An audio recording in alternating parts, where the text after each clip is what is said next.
métier de la santé, j'intègre tout le monde, y compris les acteurs qui interviennent dans le social et forcément dans le psychosocial, puisque ici nous sommes sur un colloque qui fait la place forte à la réhabilitation psychosociale.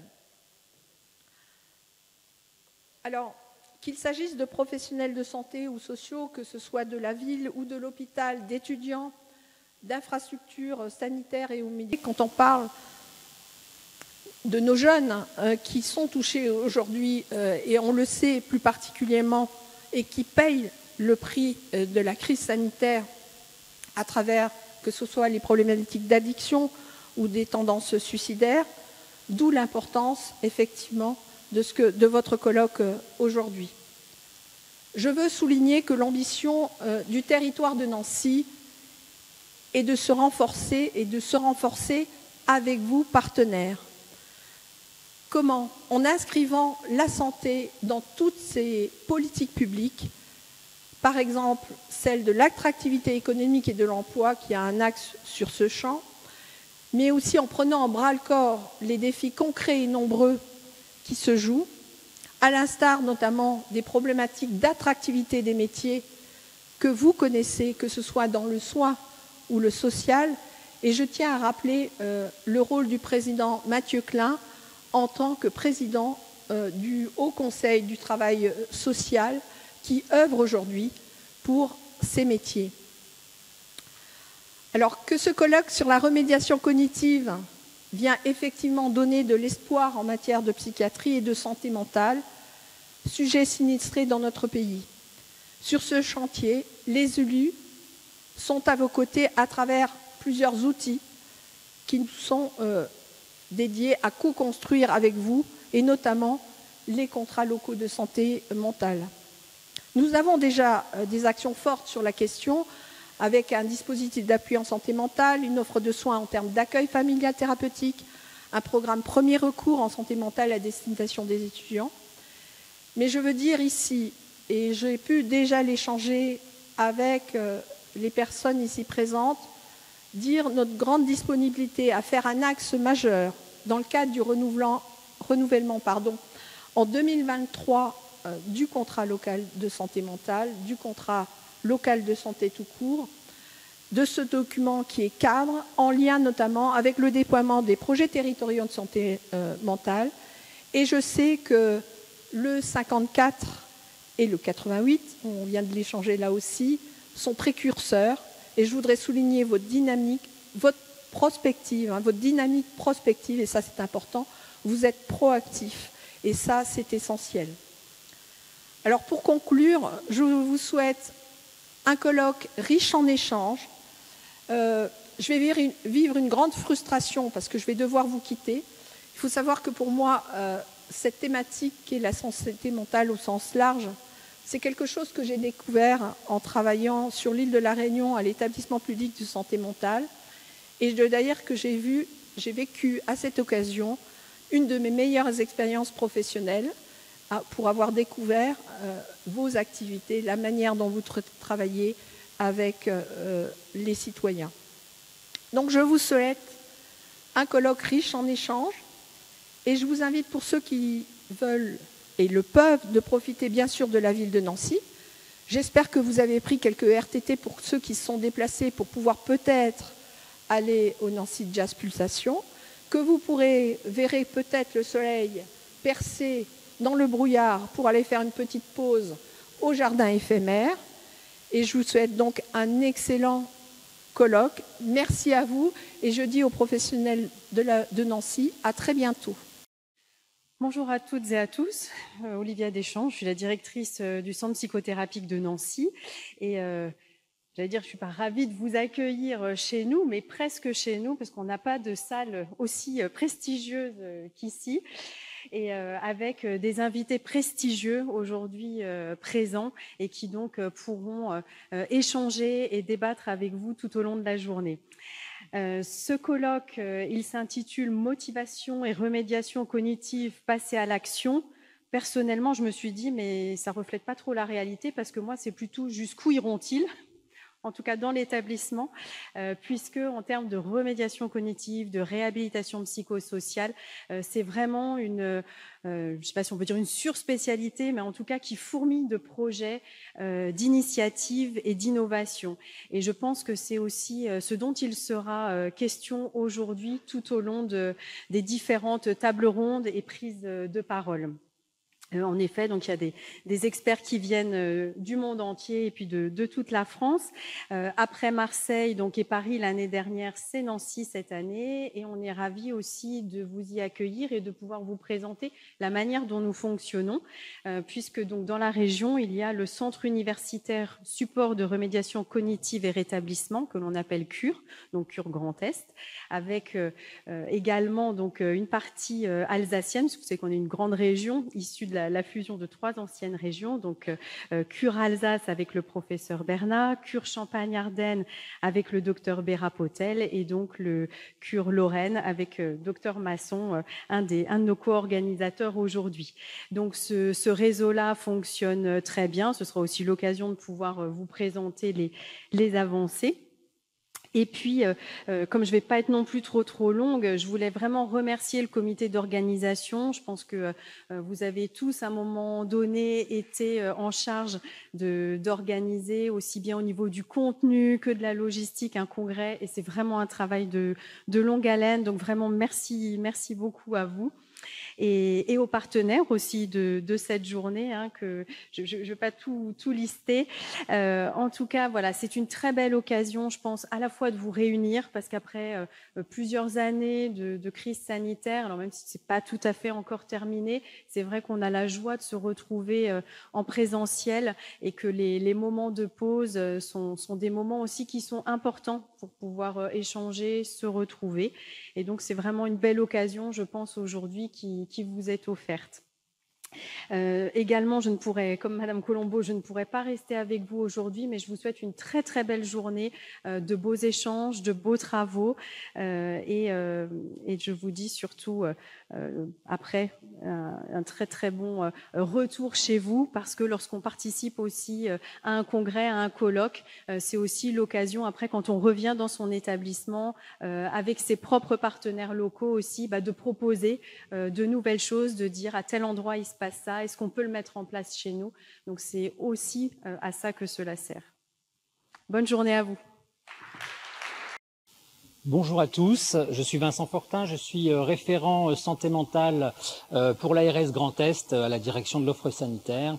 Et il m'a été demandé de représenter Madame Virginie Quéré, la directrice générale de l'ARS Grand Est, qui s'excuse de ne pas avoir pu se rendre disponible pour participer à ce temps introductif de cette journée qui est organisée donc par l'Association française de remédiation cognitive de Nancy et en partenariat avec nos acteurs locaux CURE qui ont été cités par Madame Deschamps juste avant moi et dont on peut se féliciter et également on est un petit peu chauvin que ça se passe cette année à Nancy, ma foi, voilà, c'est bien.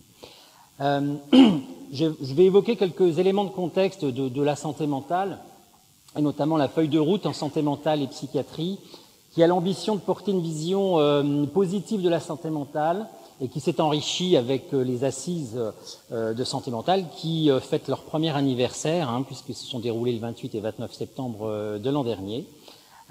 Pour ne citer que quelques-uns des objectifs de la feuille de route, et j'essaye de faire un petit peu de lien avec le thème de notre journée, nous avons la lutte contre la stigmatisation, avec notamment la formation au premier secours de santé mentale qui y participe d'une certaine manière, l'organisation des semaines d'information de santé mentale, dont le thème de cette année, c'est santé mentale et environnement, la prévention, avec notamment les dispositifs de détection et de prise en charge précoce, la stratégie multimodale de prévention du suicide avec le dispositif Vigilant, le numéro unique d'appel qui fête aussi bientôt son premier anniversaire, le 31-14, les formations sentinelles et puis la prévention de la contagion suicidaire.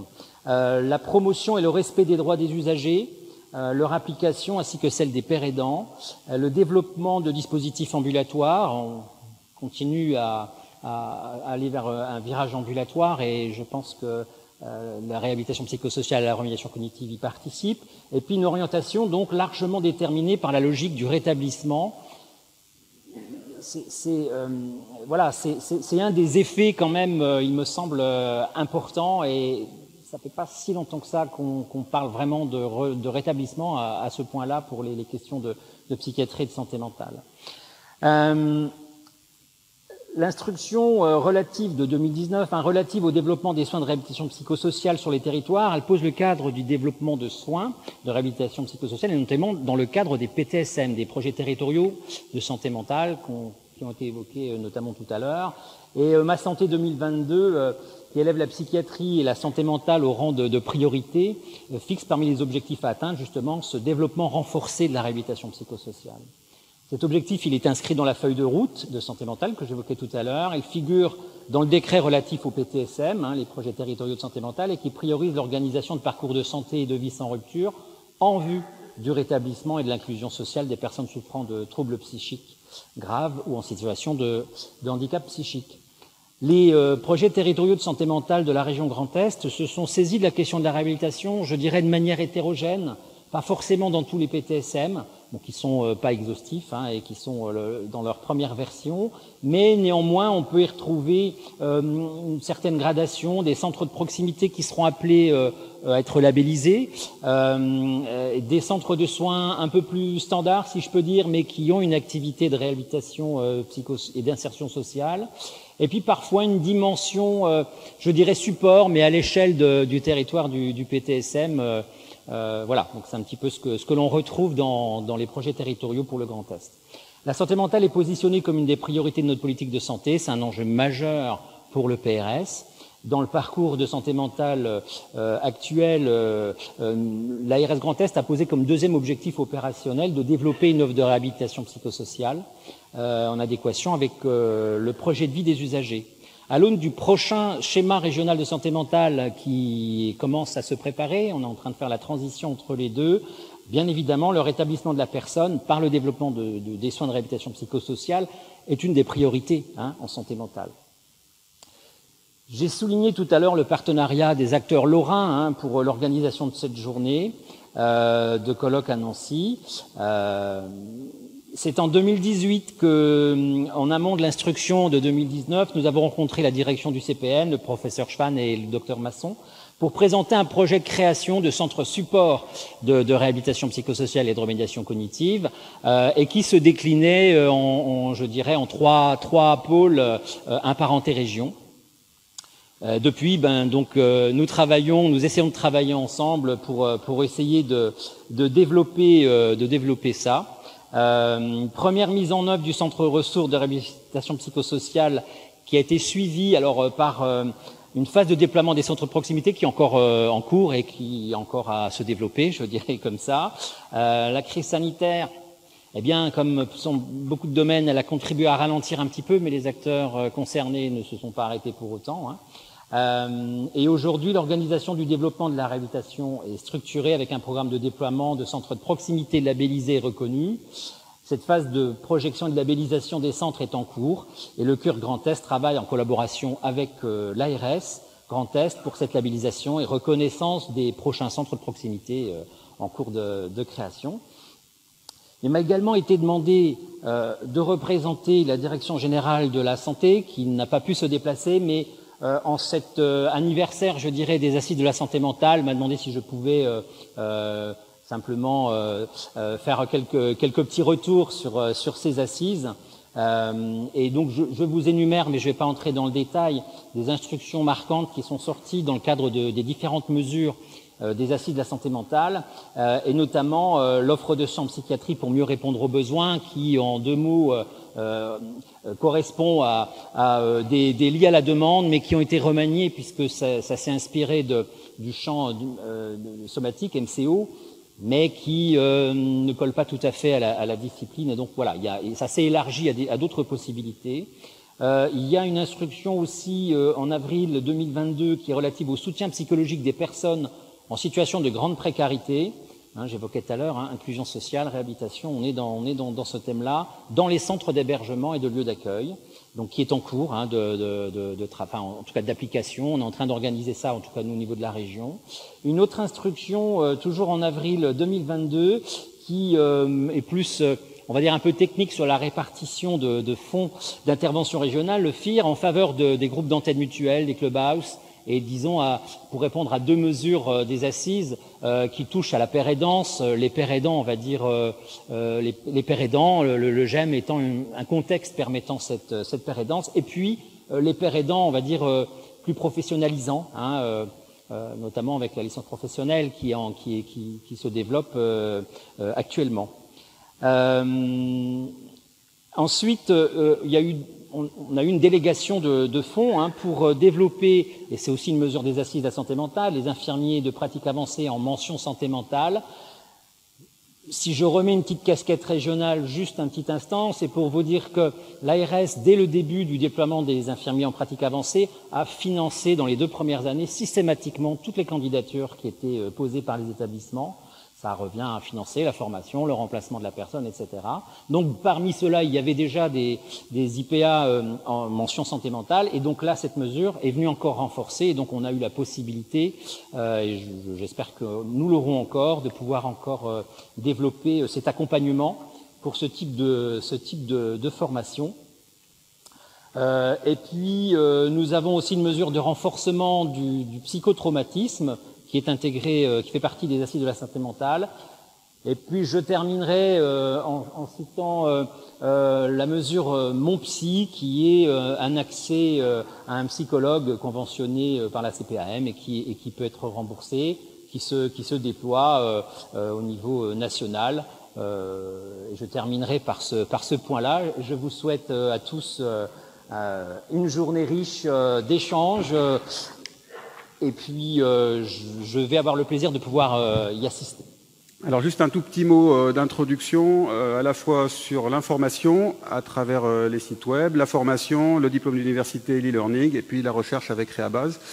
Donc, c'est simplement quelques petits mots d'actualité. Tout d'abord, nous avons 2 sites. Le site du CRR, qui est une structure publique, le Centre ressources de réhabilitation psychosociale, qui coordonne l'action des centres référents en France. Donc ça, c'est le site le plus important avec le plus de visites. Vous voyez le nombre de visiteurs en 3 ans. Et puis le site de l'AFRC, l'association qui organise la manifestation d'aujourd'hui, les 2 structures étant très intriquées. Et c'est l'équipe du CRR, que je remercie très vivement de son action, qui a organisé évidemment l'événement de ce jour, parce que l'association n'est qu'une coquille qui nous réunit tous en tant que professionnels. Donc vous voyez les visites sur le site, le nombre de visites depuis que le site a été refait. Évidemment, l'ancienne version n'est pas comptabilisée, c'est depuis qu'on a mis en ligne le nouveau site. Là, ça monte à 55 000 visiteurs par mois. Donc le message, c'est « Nous pouvons valoriser ce que vous faites ». C'est un site national pour valoriser les actions de chacune des équipes. Donc n'hésitez pas à envoyer à l'équipe du Centre ressources de réhabilitation psychosociale les manifestations et les nouveautés que vous souhaitez mettre en évidence. L'affiche la plus consultée, 77 000, m'a dit Anne-Cécile Cornibert, je crois, c'est l'affiche sur les fonctions cognitives. Il y a aussi une vidéo sur les fonctions cognitives par 2 neuropsychologues, une d'Amiens et une qui était à Lyon auparavant, qui a été vue 28 000 fois, je crois, sur YouTube, sur le site YouTube du CRR. Donc ça, c'est quelque chose qui fonctionne bien. Encore une fois, investissez-vous dedans. Et vous voyez les modalités d'accès, enfin, sans aucune surprise, à part quelques-unes quand même, si vous regardez de plus près. Donc évidemment, l'accès se fait surtout par Google et Facebook, mais aussi par tout un tas de sites variés, dont des sites québécois. Donc les Québécois sont bien là. Et puis le site de l'Association francophone de remédiation cognitive, qui est pour l'instant plus confidentiel. Vous voyez, il y a 10 fois moins de visiteurs, mais l'idée c'est de le faire monter en visibilité, monter en compétences, monter en spécialité. Je remercie Caroline Sellard, le professeur Sellard, qui interviendra cet après-midi pour la veille scientifique et pour l'organisation finalement de tout le contenu de la FRC, puisque c'est un collectif qui va enrichir finalement ce site-là, dont on voudrait qu'il soit le site pendant du site du CRR. Le site du CRR, c'est vraiment pour l'accès aux structures, pour l'actualité sur la réhabilitation psychosociale, pour tout ce qui est déstigmatisation, et puis toutes les actions qui se font dans le domaine. Et le site de la FRC, c'est le site plus spécialisé, plutôt pour les professionnels, sur la remédiation cognitive. Et je crois que c'est un outil qui est extrêmement important, qui certes se répand en France à la faveur des formations que nous organisons. Là, je vous montre le DU de remédiation cognitive qui en arrive à sa 14e ou 15e promotion. Donc, vous voyez, on a quand même formé 483 personnes, si je compte celles qui sont diplômées. Vous voyez le nombre d'inscrits, c'est assez considérable. Mais sur le terrain, la remédiation cognitive n'est pas assez pratiquée. Donc, c'est le sens de la journée d'aujourd'hui, de vous dire quand même, il y a un besoin. Le besoin de santé publique, on l'a largement montré. Tout le monde est bien d'accord avec ça. Les pouvoirs publics ont soutenu, que ce soit au niveau de l'État, au niveau des ARS, tout a été largement soutenu. Mais sur le terrain, les patients ne bénéficient encore pas assez de remédiation cognitive. Donc je crois qu'il faut vraiment aller plus loin dans l'investissement de ce domaine-là, qui est extrêmement important, en particulier pour nos jeunes patients. Parce qu'effectivement, les outils sont là, les professionnels sont là, les structures sont là. On a parlé de Cure Grand Est. Effectivement, le Grand Est est une région qui est très bien structurée. Et merci à David Masson qui a fait tout ça avec le soutien de l'ARS, ça a été dit à l'instant, avec lequel nous avons co-organisé cette journée dans ce lieu magnifique. Mais malgré tout, même si le territoire français est couvert de structures, les patients qui en ont besoin n'accèdent pas tous encore à la remédiation cognitive. Donc je crois qu'il faut vraiment structurer encore mieux l'offre, l'accès, les procédures de repérage des personnes qui ont des besoins et faire mieux le lien entre les bilans et l'offre de soins. Évidemment, la formation plus généraliste, là, qui fonctionne très bien à la réhabilitation psychosociale, est disponible de différentes manières, avec des formations académiques, classiques, et puis des formations en ligne. Je cite celle-ci qui est en train d'être, qui a déjà été revue par Ludivine Borel de Souza, qui est ingénieure pédagogique, qui travaille au Centre Source de réhabilitation psychosociale, qui est au fond de la salle.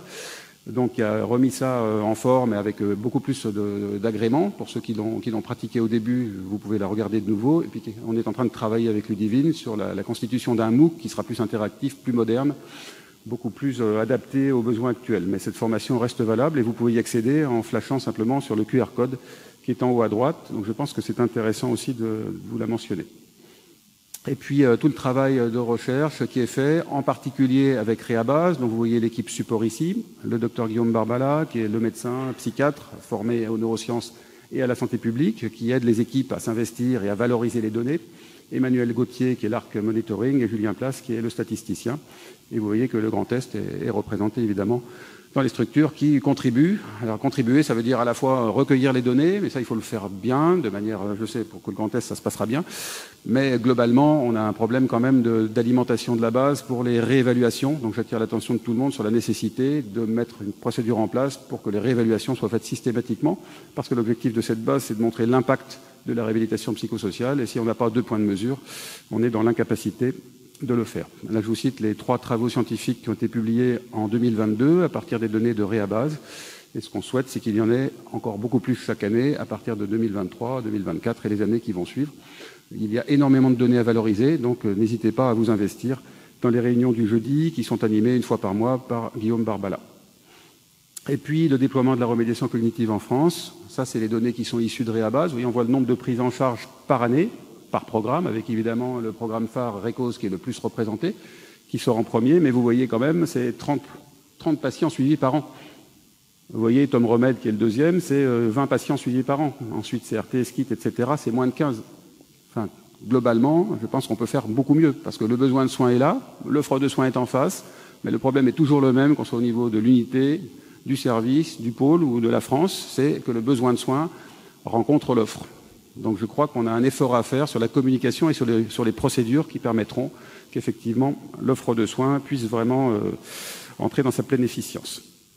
Et puis l'ouvrage de référence de remédiation cognitive, je dois vous mentionner, qui a eu sa première édition en 2012, la deuxième en 2017.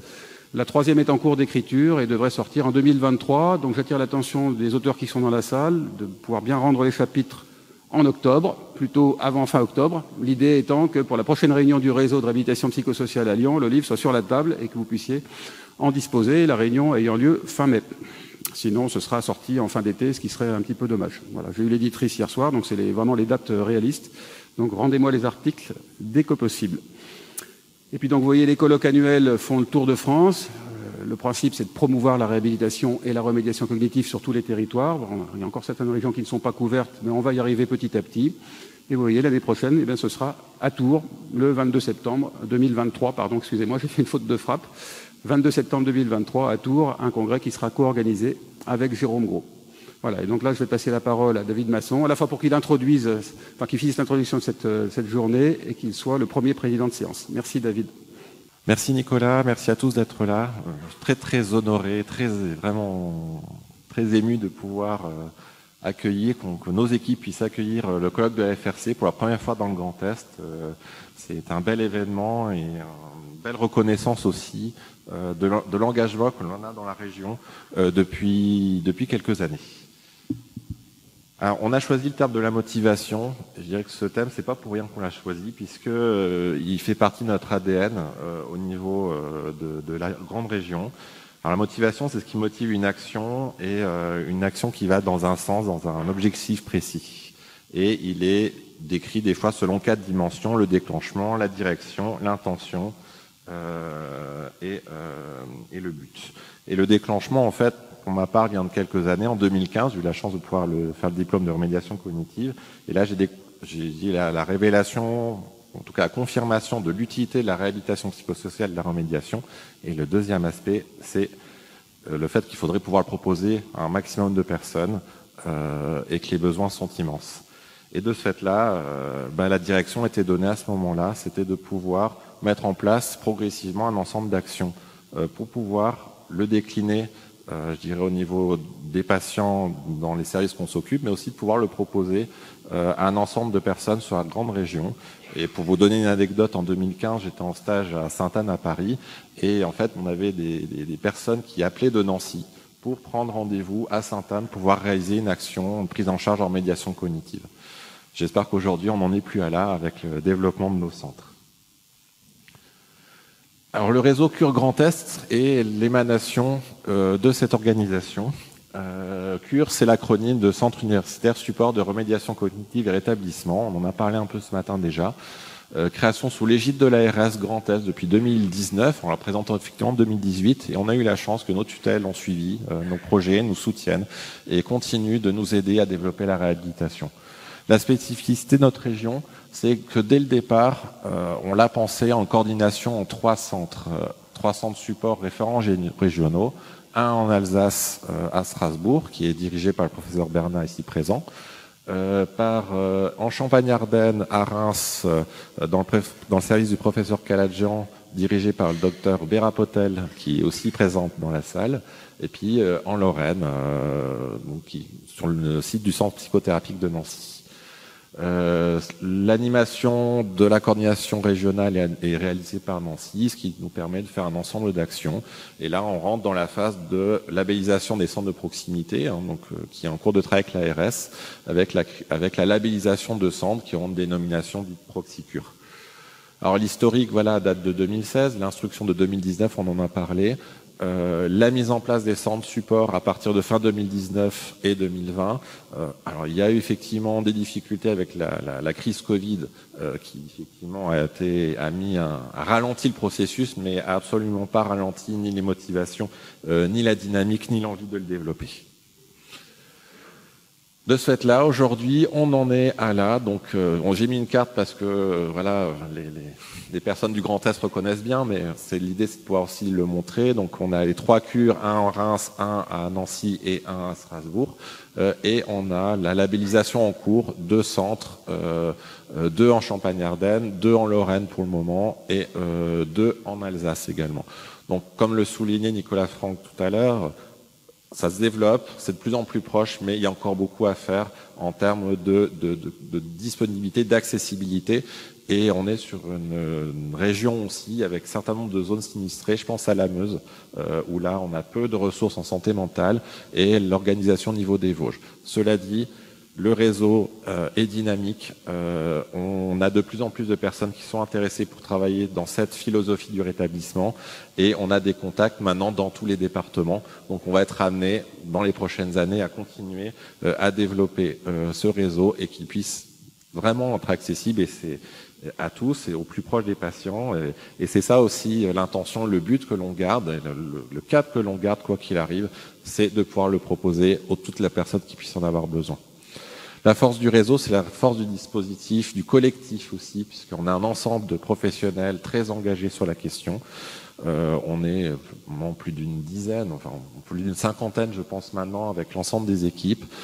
Donc, c'est de pouvoir labelliser les centres proposant des centres de réhabilitation psychosociale de qualité, qui puissent être identifiés pour les professionnels et le public via le label Cure pour le Grand Est. De pouvoir partager, mutualiser les outils, les formations, les actions de sensibilisation, les colloques, etc. De pouvoir centraliser aussi la cartographie des ressources. On commence à le faire en Lorraine avec le site Rétab. et surtout de faire connaître les actions du rétablissement, de la déstigmatisation des actions.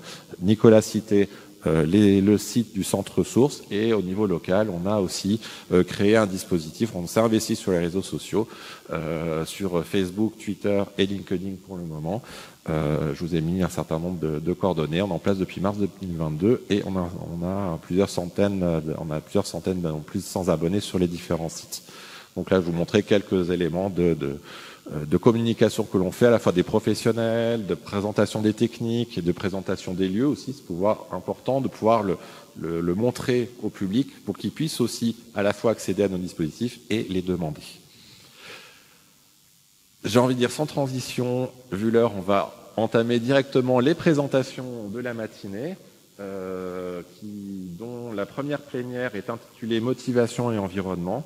Et j'appelle Frédéric Asbart, Anna Zinetti-Bresci et Guy Gozlan à me rejoindre et à commencer ces présentations pour une journée qui s'annonce passionnante. Je vous remercie beaucoup de votre attention.